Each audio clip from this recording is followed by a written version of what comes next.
Crecerá la verdad, crecerá el amor en el corazón.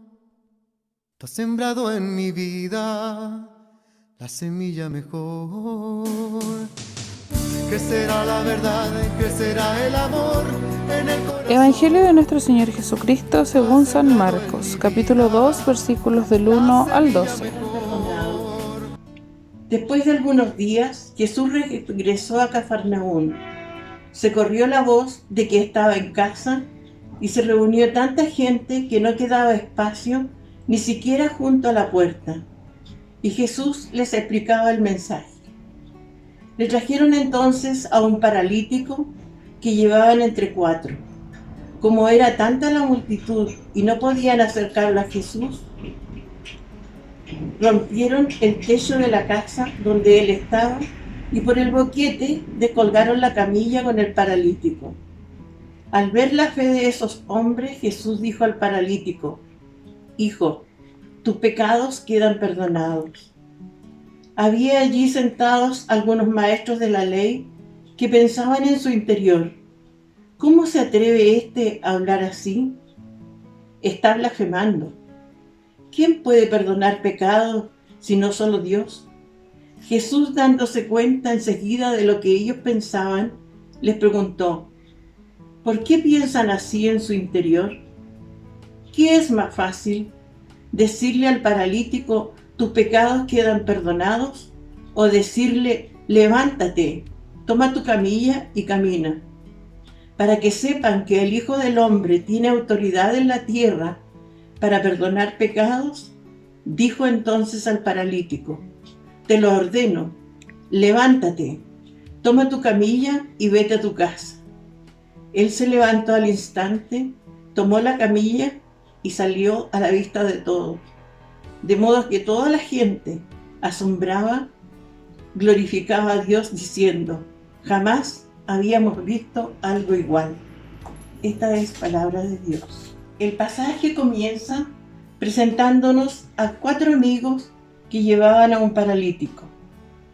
Vale la pena considerar a estos 4 amigos, porque ellos demostraron realmente que eran amigos de verdad. El Señor elogió la fe de ellos por haberse tomado tanta molestia en traer a este necesitado. Por su actitud han llegado a ser ejemplo para todas aquellas personas que buscan incesantemente almas para traer a Jesús.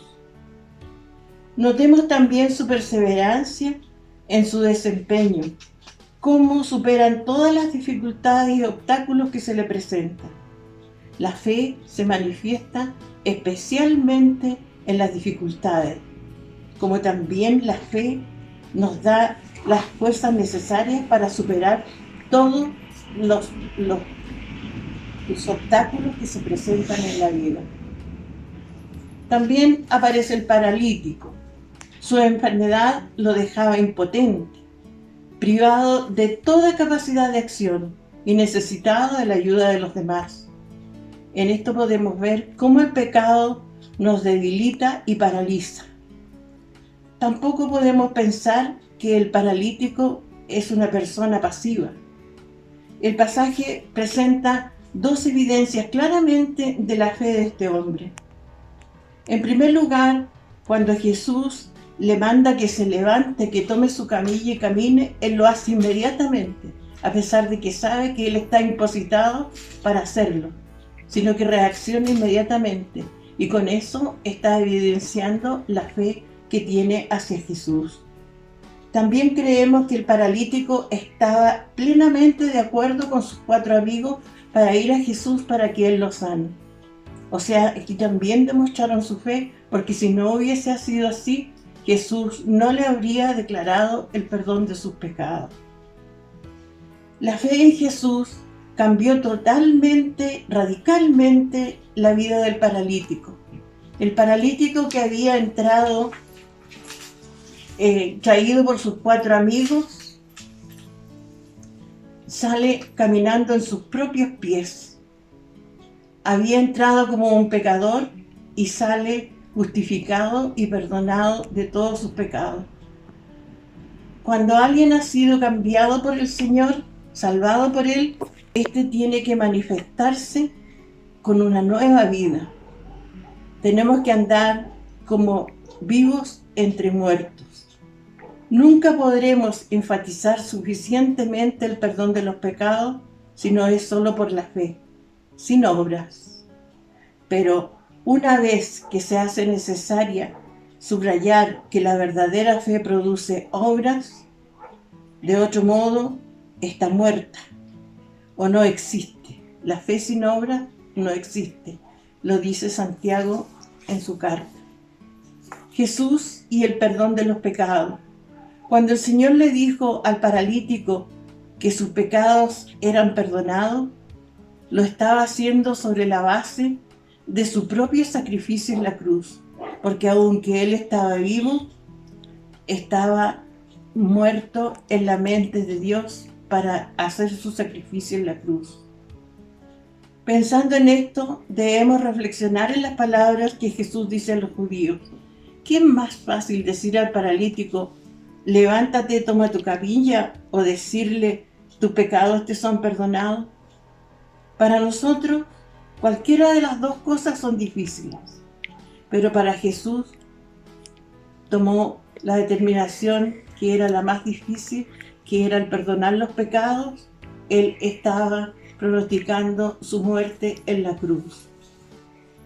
¿Quién es Jesús? La pregunta que todos se hacían en ese tiempo y la pregunta que nos hacemos todos hoy y siempre. ¿Quién es Jesús? Todos debemos hacernos también esta pregunta. El evangelista va dando estas respuestas a través de todo su evangelio. En este evangelio hoy día nos da 4 respuestas. La primera, que Jesús era omnisciente, es decir, que Él sabía lo que pensaban todos los que estaban ahí presentes. Es por eso que le dice a los apóstoles, que le dice a los judíos cuando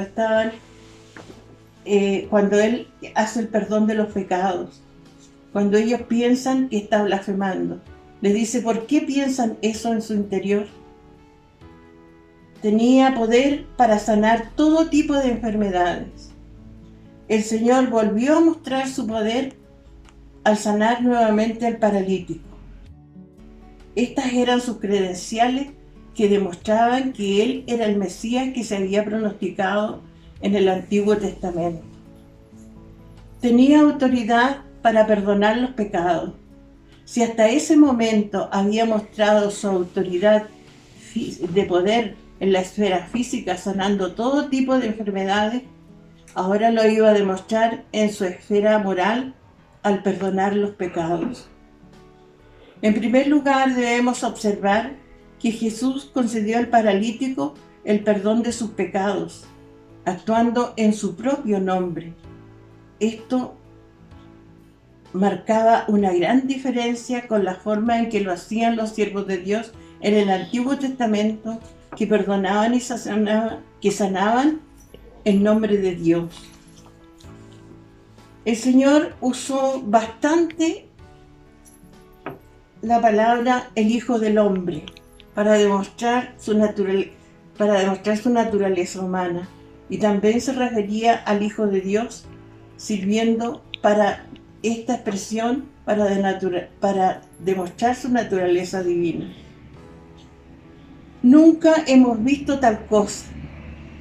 Todos le representaron, todos presenciaron el milagro que había realizado Jesús al sanar al paralítico. Ellos habían visto ya otros milagros, pero nunca habían visto que Jesús tenía poder para sanar los pecados. Por eso todos al unísono dijeron, nunca hemos visto tal cosa. Que será la verdad, que será el amor en el corazón. Tú has sembrado en mi vida la semilla mejor. Que será la verdad, que será el amor en el corazón. Tú has sembrado en mi vida la semilla de amor.